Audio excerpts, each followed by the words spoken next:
Hello, everyone. Welcome to Fired Up, the podcast for marketers working in early and late stage startups.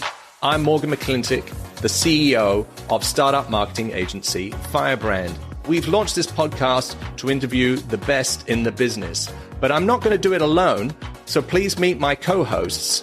I'm Nicole Pytel, Firebrand's VP of Content Marketing. And I'm Chris Ulbrich, Firebrand's Head of Media Relations. I'm Ian Lipner, a tech PR and crisis communications veteran. We'll drop a new episode each week, so there's plenty of fuel for your marketing fire. Get the spark you need to take your startup to a whole new level. Hello, everyone, and welcome to Fired Up. Today, we are going to do another of our Burning Questions edition. We recently did one about PR with Chris and Ian, but today I'm joined by Nicole Pytel to talk about content marketing. Hi, Morgan. Hi, everybody. Yes, very excited to jump in the hot seat after Chris and Ian did. The format here is we get asked a lot of questions by our clients, by people we meet, and often the same similar ones sort of recur. And so what we want to do in Burning Questions is just pull some of those out of the bag and tackle them so that everyone knows the answer and our current take on it. So, Nicole, are you ready? I'll start pulling the ones out of the bag. I am ready. And for those of you listening, Morgan literally has a bag. That is not a figure of speech. All right. First one. What are some of the ways that I can dip my toe into video marketing?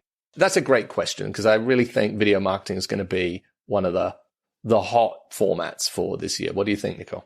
It is getting hotter and hotter. And it's a question that we get, especially from our startup marketing friends, because budgets are so small. Video just sounds expensive and big and complicated, but there's a couple of really easy ways to do this. One way to do it is to just start small with some customer case studies. You know, you're doing those interviews anyways.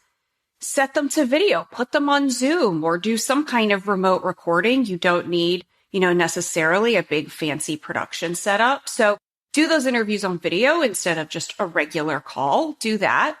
Or do a founder story. It can be very, very interesting, especially for potential investors to see who your founder is, where they came from, where this company came from, what is kind of the ethos of this startup. And those are two really easy ways, and they can be edited down to 2 minutes max. They're very short and simple and not hard to do and not a ton of editing. So not super expensive. So those are easy ways to do it that can make a big impact. I also think for open source companies, which sort of lean heavily into sort of community building, you often see those kind of companies do a lot of just sort of walkthrough and training, Loom-like videos to help educate their community about how to do something within the platform. And the production there doesn't need to be super high because the people who are watching it are just trying to get an answer to their question. And so it's easy, I think, to sort of feel intimidated that, hey, you need this very high production video stream. And yeah, look, for the corporate sizzle reel, that has to be pretty great. But I think for large volume sort of streaming type content that you're going to be producing on YouTube, don't be intimidated by the production. Just try it. And as you get some traction and some feedback, you can then sort of level up from there. For example, Minio, who we spoke to, they now have 5 people in their video production department, but that's not where they started. Exactly. You don't have to start big. And I think if anything, TikTok has somewhat lowered the bar for production. People are used to just seeing somebody with their iPhone, just shooting a video. And you know what? If it's compelling, if it's interesting, if it's something that encourages people to watch and engage with, that works. How many emails should I have in my drip campaign? This is a great question, and a question that makes me very happy that we're talking about email drip campaigns, because so many startups try and skip them. They try to go directly to sales without kind of doing any warming of these net new leads. So is there a perfect number of emails? No. What I typically recommend is between 4 and 5, depending on, what kind of kicks that off. Let's say it's after they've downloaded some kind of gated asset. Obviously, that first email is, here's your PDF copy. That's email number one. And then, you've got maybe another 3 or 4 emails to get people through the funnel, depending on how much existing content you have. Share another thought leadership asset with them, give them some really good top of funnel information, really serve them with that. Throw in a case study. That's great middle of the funnel content. It shows the business impact without giving them an overt sale. If you have 2 great case studies, that's 2 great emails right there. And then end with hey, let's chat. If you want to talk, we're here. Let us know when you want to have a conversation about creating some of the same successes that we've talked about. Very, very simple in 4 or 5 emails. The one mistake that I do see folks make is they make the nurture way too long. We've seen clients try to do, 9 or 10 emails, and that's just too long, especially if you're sending on a weekly cadence. You don't want that warming to go too slowly. So you want to get it done in a few weeks, ideally. Right. And there's a lot of pressure to MQL leads and hand them over to the sales team. And, hey, we just need more demos. We need more, and throw them over the fence. And I think you've really got to resist that temptation, because what will come back is these leads, we tried, the sales team, followed up with them. These leads are junk. And it's not that they're junk. They're just not ready. A person who downloads or, signs up for a webinar or downloads an ebook is not a sales ready. It's just a lead. And so you do need to nurture them. And they may follow this 3 or 4, 5 email flow and still not be ready. Maybe they don't even open them, right? You're going to have to score those people. And you can develop your email nurtures, right? You can have the sort of core, here's our sort of main generic, if you like, flow. And then as you learn more about the prospects, maybe you have a vertical oriented conversion event lead magnet for financial services, and you can tailor the case study and the other material to be for the financial services flow, or perhaps another particular persona, like here's our CISO flow, so that you can get more sophisticated with these things. And then you're going to get more open rate and more engagement with those nurtures. But absolutely, the right answer to this is it's definitely not 0, right? You have to have something. And personally, I'm also a big fan of you convert, then send me an email with the asset or the login for the webinar. Like send me an email. Don't just sort of have something. The success page and sort of download it and off you go. So, send me something and engage them on that owned channel, right? Because then you've got their email and you're sort of getting them used to receiving email from you. And that's something that no platform can get in the way of. No. And, I think we've all been on the opposite side of it where we've downloaded, a white paper or a case study, and then boom, sales is either in our inbox or calling our cell phone saying, hey, let's set up time to talk. And no one likes it. So remember that, folks. You don't like it. Other people don't like it either. So yes, the answer is definitely not 0. And then to your point, Morgan, once you've got that framework set up of how you want to do this, you get some key learnings, scale it to verticals, personas, all kinds of things. Sky's the limit. On the topic of email, what is a good email open rate and how do I improve it? So good can be kind of relative, which I know nobody wants to hear. What I start out looking at when I'm looking, if there are no internal benchmarks, there's nothing, I start by looking at industry benchmarks or B2B benchmarks. So in terms of like a B2B SaaS type open rate, benchmark is right around, 18 to 20%. That's what you should be aiming for. If you're considerably less than that, then it shows you've got to make room for improvement. Now, in some cases, internal benchmarks work a lot better than just that industry or B2B benchmark. For example, we have some clients where their newsletters get a 40% open rate. If they all of a sudden had a 20% open rate, yeah, technically that's industry benchmark, but you've suffered a major, major dip. So you've got to figure out what's benchmark for you and for your audience. In terms of improving open rates, it really is a science experiment. It really, really is. If your send list is big enough for some split testing, do it. Do some A/B testing, figure out one concrete variable that you're going to change. Ideally, you run, say, 25% of the list gets subject line A, 25% of the list gets subject line B. You give it a few hours to see which settles, which is the winner.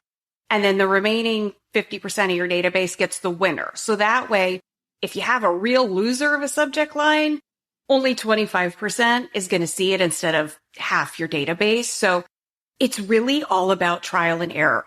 If your audience isn't big enough to split test, you can still test things out.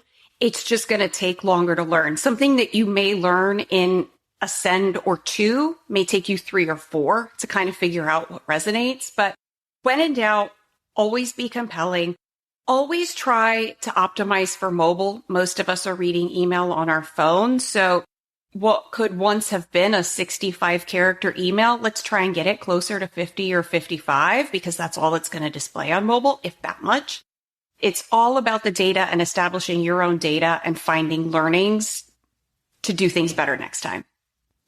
Why should I focus on click-to-open rate, CTOR, rather than click-through rate? We're still on the topic of email here, I think. Why CTOR and not CTR?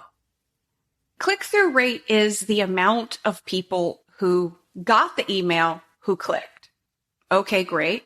I like to think of that as more of a vanity metric. Click-to-open rate is out of the people who actually opened, who clicked on it? Because I can't click on it if I haven't opened it. And so your open rate is going to tell you all about how effective your subject line and your pre-header text are. Your click to open rate is going to tell you if the body of your email actually resonates. You know, if you have a great open rate and a very low click to open rate, something is very, very wrong with what's inside of that email. It could be the messaging isn't right. It could be the template's a bit of a mess and isn't built for best practice. There's something very, very wrong, and click to open rate will tell you that, as opposed to click through rate that, okay, 2% of the send list clicked. All right, that's nice. But of the people who opened it, who actually found it compelling enough to actually click on?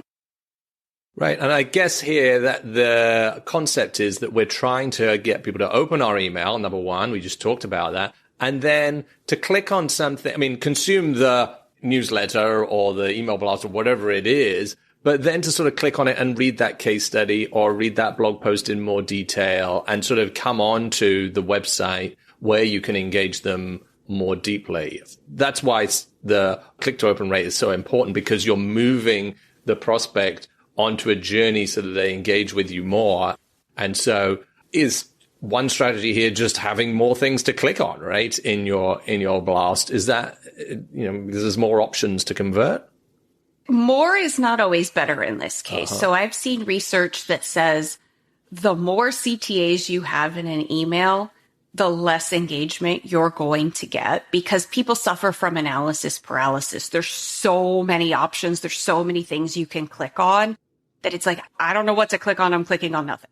That's why in newsletters, you'll see a few, like a smattering, even in our newsletter, The Forge, we have a few blog posts that we share. We share the month's podcast episodes. We don't go crazy with the links because it's too much. People get overwhelmed and there's just too many choices. So more is not always better.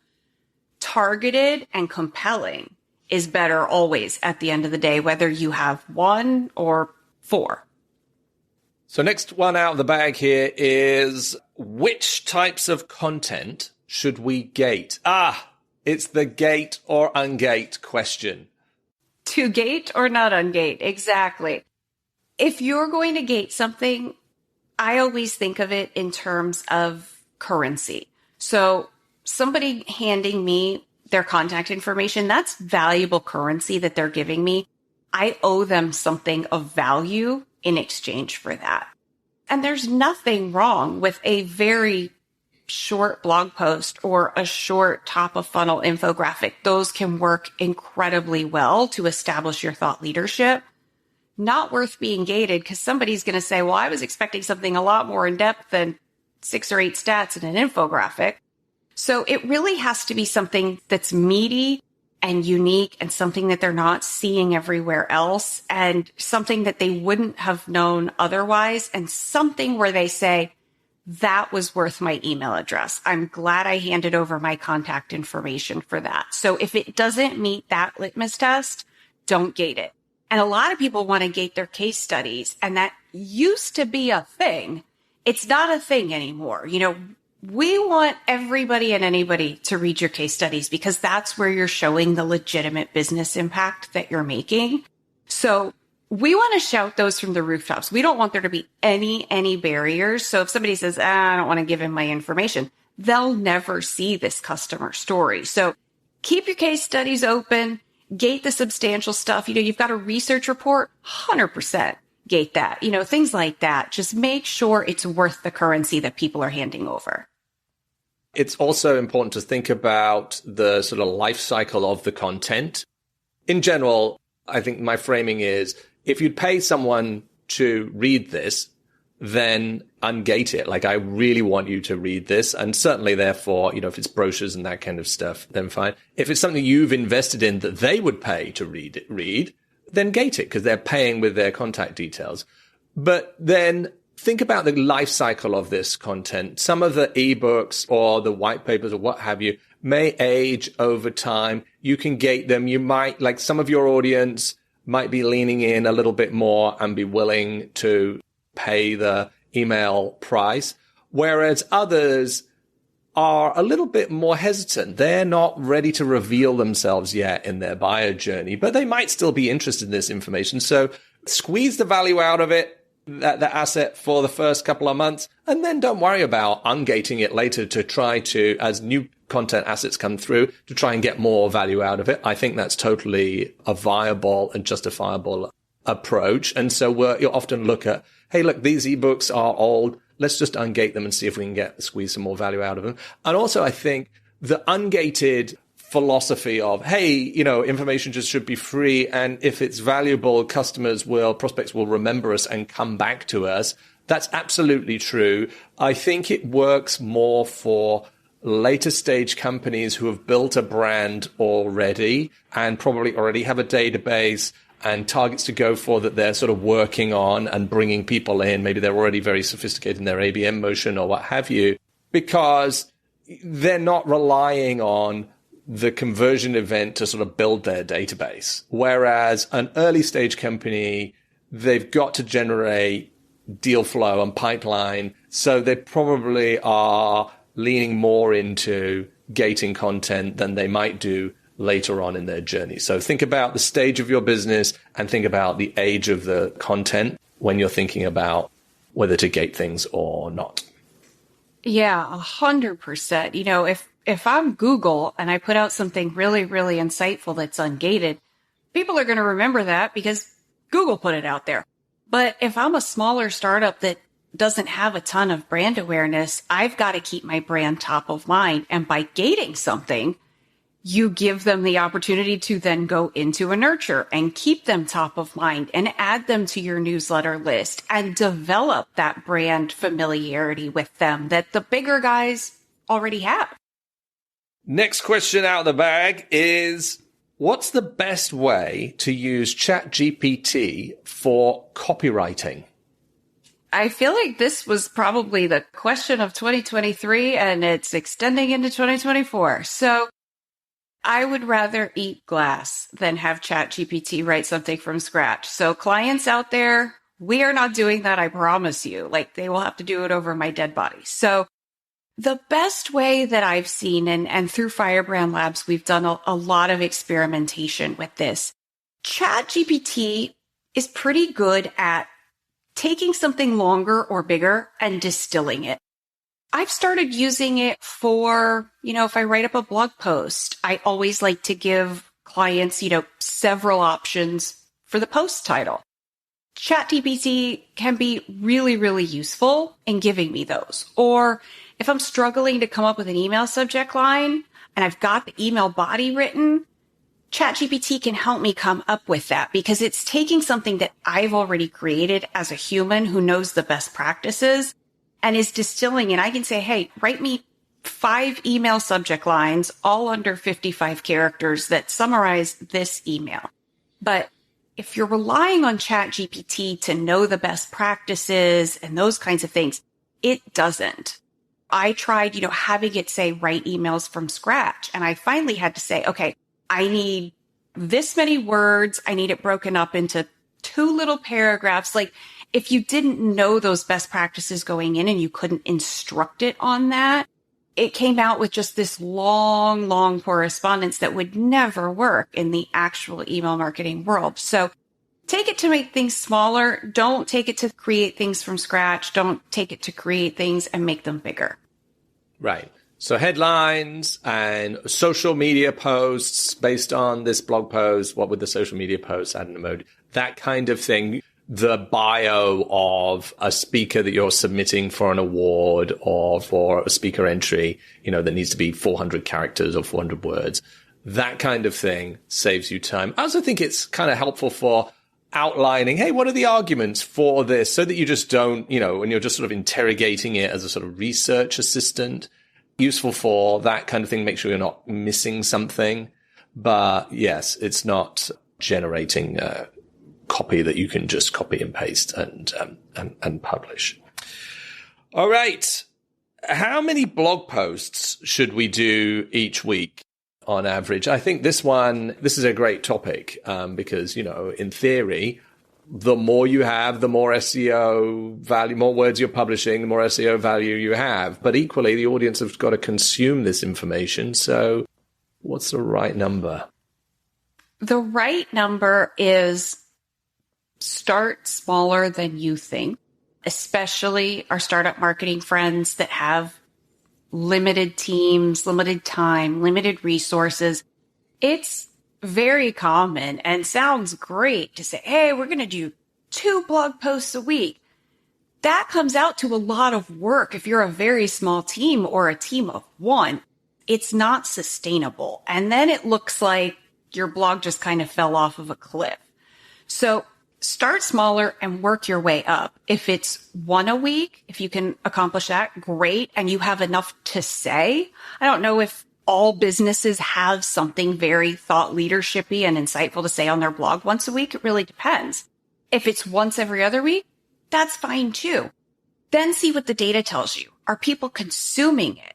Because you could be spending all this time writing blog posts and 5 people are reading it, or they're only spending 15 seconds on the page. So they're obviously not reading it all the way through. So start small and then build your way up because, to your point, SEO value, absolutely. But one of the things that Google wants to see is a steady cadence of fresh content. So if you start just all huge and ginormous with a ton of blog posts and then you throttle it back to 1 a week or 1 every other week, Google may think less of you for that because all of a sudden this stream of content that you had just dropped off. So that could actually do more damage to your SEO than just having less to begin with, quite honestly. Right. So consistency is more important than frequency. And if all you can manage is 1 post a week, you're still more than many companies out there.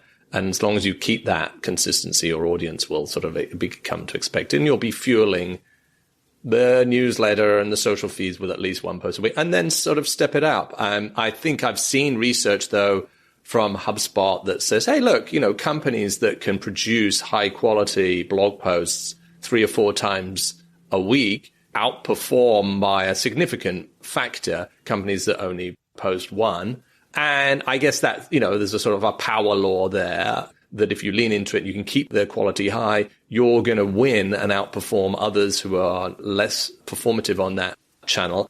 But try to just get 1 out. And I think most of our clients, if they're doing 1 or 2 a week, then they are absolutely on their game and they have fresh content to sort of feed other channels and their SEO. And honestly, that's probably something to aim for to start with. 100%. If you could do 3 or 4 great blog posts in a week, more power to you. Like people are going to love you and think that you're brilliant. So have at it. All right. Next question. Why am I starting to hear a buzz about interactive content? What is that? Interactive content can be a bunch of things. It can be something as simple as a quiz that you use for lead generation. hey, answer these 10 questions to assess yourself on XYZ. I think we're seeing a bigger buzz about it, a building buzz, because I think there's getting to be some fatigue with just the typical ebook or white paper download. Now, white papers and ebooks and research reports can be incredibly valuable assets, but I think people are also looking for a little bit more variety, a little bit more creativity. And also, people love to benchmark themselves. They love to see how they add up compared to the other guy. So even if you just use Typeform to put out a simple quiz, you gate it so that at the end they fill in their information to get the responses and figure out, how does my score compare to the average, or where am I in this maturity model? That way you've gotten a lead. They've done something that's very them-centric, which people love. They get some concrete answers about their specific initiatives and their specific maturity level. And then guess what? They're a net new lead that you can feed into a nurture and keep the conversation going. It's just a new way to talk to people. And digitally, people expect creativity. They expect new and unusual and different experiences in every corner of their lives. And the B2B buying process is no different. Right. And so we're talking here about a little bit more than a calculator, right? You're talking about some kind of interactive form where I'm revealing something about my company, which is great lead gen information, right? I'm telling you the company size and the sector I'm in and, what my problems are. So great information for the sales team to collect. But then you're also saying, okay, you've scored here based on our assessment that shows the prospect some of your knowledge about the area, and you're giving them a pathway. Okay, you're this type of company, and typically you've got these kinds of problems, and the next thing to do is this, right? So that helps you showcase the pathway for the prospect, and then they can go, okay, yeah, I do. I like that you're selling them the vision of the future, and they're going to like that, right? So I agree with this, and you can start it out, with a simple type of form and then move people into something a bit more sophisticated if you want. And I also think sort of interactive content can be a kind of a dynamic web page that, it isn't a static PDF or an infographic, or maybe it's an animated infographic, but something that's going to give people a bit more eye candy and a bit more engagement. And Google will love that if it's on your website because it's longer time. You're going to be an engaged session more likely. And I think the users will like that too, because we all want to be entertained. We all want to be entertained. And we've seen some clients do exactly that with things that just kind of move around or, numbers that spin around. And it's not hard to do. You don't need to be a developer to do it. And they come out and they're just absolutely beautiful. And they're so much more engaging than just a regular old PDF. And you should have a regular old PDF to accompany it, so you have something easier to share with your team. But yeah, they can be absolutely just awesome to look at, which people, they can't help but consume. If you built your website on Webflow, it has a number of interactive elements. Other WordPress themes like Divi have nice little sliders or those sort of flip cards. You click them and they'll flip over. And so this might not need a custom tool. There are some great tools that you can build wonderful like brand journalism experiences, but it's a separate platform essentially with a separate coding requirements. But even with very common WordPress themes or Webflow as a website platform, you can start to build these interactive experiences. And I think start there. Next question is, should we start a podcast? I feel like this is a channel that a lot of startups sort of, we're going to start a podcast, and they sort of walk, dance up to it and then they back off again. But should they start a podcast? Great question. Great question. And so if you think writing 3 or 4 blog posts a week is hard, like starting a podcast is hard. We have learned that here at Fired Up. It is a lot of work. It is a lot of planning. It's a lot of fun, and we hope that people enjoy it as much as we do. But it is a big time commitment and a design commitment and a social media commitment and a networking commitment. So what I would suggest is get the fundamentals of your content marketing in order. Get your blog in order, get your newsletter in order, your email nurtures, get an explainer video, do some video marketing, something like that. And then make the podcast something to strive for. Make that kind of like a phase 2, because it is such a commitment. And again, the last thing we want to see is you start off like gangbusters and then it just goes away. So I would get the fundamentals in place and then move on to a podcast. It's a great way to differentiate yourself. It's a great way to humanize yourself. Say, hey, we have actual people working here, get to know us. So yeah, just be prepared for the work that it entails, because it doesn't produce itself. Think of it like a product, right? It's going to need research to find its niche. There are thousands of podcasts out there in the B2B and even tech space. What's going to make your one different? Who is your audience? And I think you're going to probably need a partner, or certainly unless you've got the production on the production side to kind of get that going. Certainly was our experience, to just show some best practices behind the sort of launch.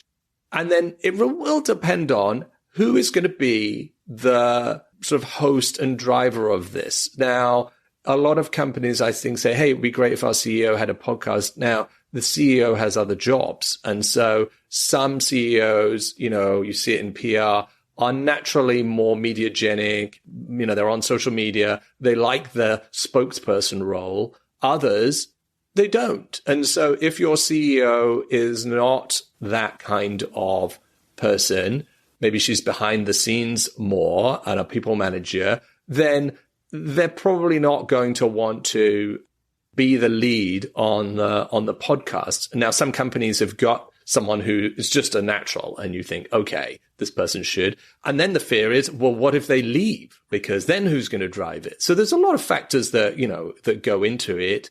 But and have a mindset that this is a long haul, because content, getting people to listen to a podcast is a very personal thing. It's great because you're spending time with that audience.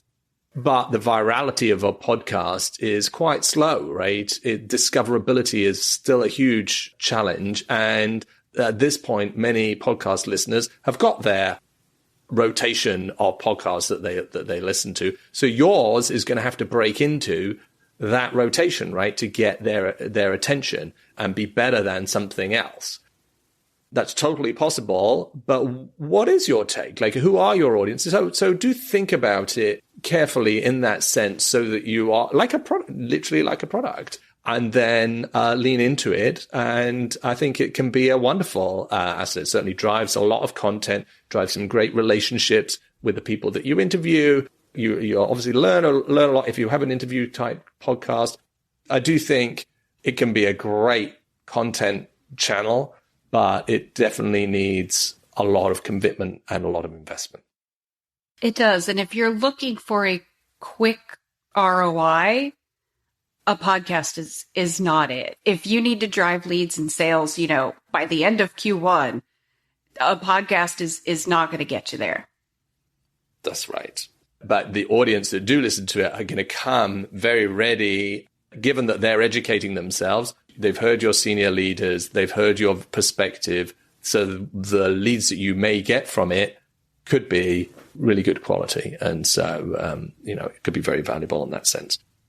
Talking about leads, here is a great question. How do I link content like a blog post to a lead? Wouldn't that be just the holy grail of attribution? It would be amazing because, we were talking to a client just the other day, and of course it's a cybersecurity client, so we don't have access to their Google Analytics, that kind of thing. We rely on them for the data. We said, what is resonating with the audience? What topics specifically? And they said, well, we can only show you gated content because we can only measure form fills. And it's like, well, you have a huge plethora of blog posts and case studies and product briefs and solution briefs and all of these things that aren't even taken into account because they're not gated. So you really need to sit down and think about your attribution model because you're putting all of this content out into the universe. And yes, it is possible to say, hey, we got this lead, like what content did they consume, or what pieces of content are leading to the most opportunities and closed won deals. And we're working on that here at Firebrand right now.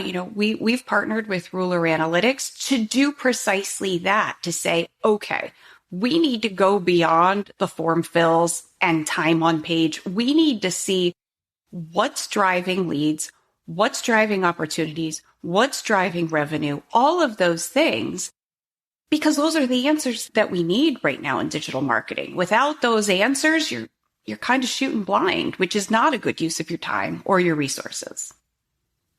Right. So in a practical sense, you want to measure what are the content generated leads. So how do you do that? You need an attribution platform that has a long look back window, which can detect when did someone first come to our website, and then they sort of get a cookie on their computer, and then you can track them if they come back and then eventually convert on your lead. So what happens before that? And now most companies, like if you use a HubSpot or whatever, you get a little look back window of 2 or 3 months, and it's sort of, you've probably seen it.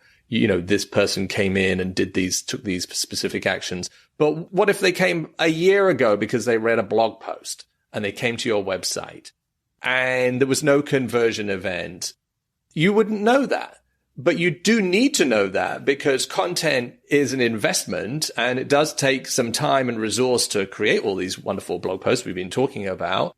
And you've got to be able to sort of have some kind of attribution on that way back and then attach that to their journey. Then they convert and they fill in the form, and we know, okay, and we can then tie that back. Look, this source of this lead, yes, they came in through our Google Ads campaign, which, is great. That was the last touch before they actually convert. But before that, they'd read all these blog posts. And then after that, people are still consuming content, right? They are a lead. We've talked about nurturing them. They're not an MQL.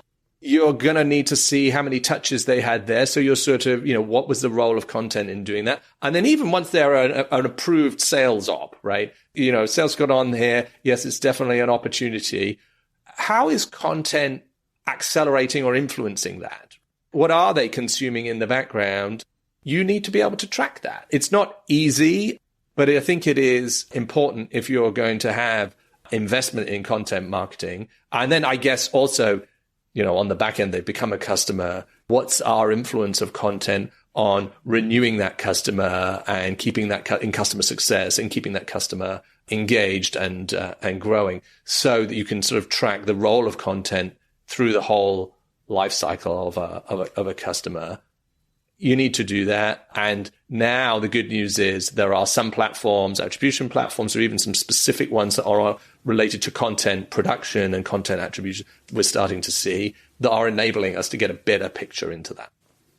Yeah. And conversely, if content is not taking a predominant role in your buyer journey, something's very wrong, because we've seen plenty of research to show that a B2B buyer, they want to be 80% of the way through their journey before they will talk to sales. So they should be on your website. They should be reading blog posts, reading case studies, watching videos, signing up for your newsletter, doing all these things, because that's them doing their due diligence, that 80% before they talk to sales. So if they're not doing that, you're not a serious contender on their list. I mean, there's really no other way to put it. That's right. So I think that's a great place for us to wrap. We've talked about the types of content that you should produce, how to produce them, how frequently we should produce them, and then ending up on a topic of, okay, attribution and tying those efforts into pipeline, making some assumptions on that. So I think a good journey, a little dive into some of the common questions that people have about content marketing. So Nicole, thank you for taking the time to walk us through all that. Really appreciate that. I think some great insights there. And to the rest of our audience, if you have a question, you can email us firedup at firebrand.marketing. We'd love to hear your questions and answer them on our next Burning Questions show. But that wraps it up for today. So, Nicole, thanks for your time. Really enjoyed talking to you. Thanks for having me. I could geek out on this stuff all day long. So yeah, keep those questions coming, guys. Thanks, everyone, and we'll talk to you soon. Well, that about wraps it up for today. But before we close, we did want to offer all of our Fired Up friends a chance to grab a mega pack of all of our ebooks and guides. That's our guide to content marketing. That's our startup guide to paid media using Google Ads. It's our guide to attribution. You can get all of those, over 100 pages of goodness, at firebrand.marketing/fired up freebies. That's freebies with an S. And we hope you enjoyed the show. And if you did, please give us a rating wherever you get your podcasts, or drop us a note at firebrand.marketing. And as ever, the details of how to get in touch with our guest today can be found in the show notes. Thank you for listening. And until next week, get out there and crush your marketing goals.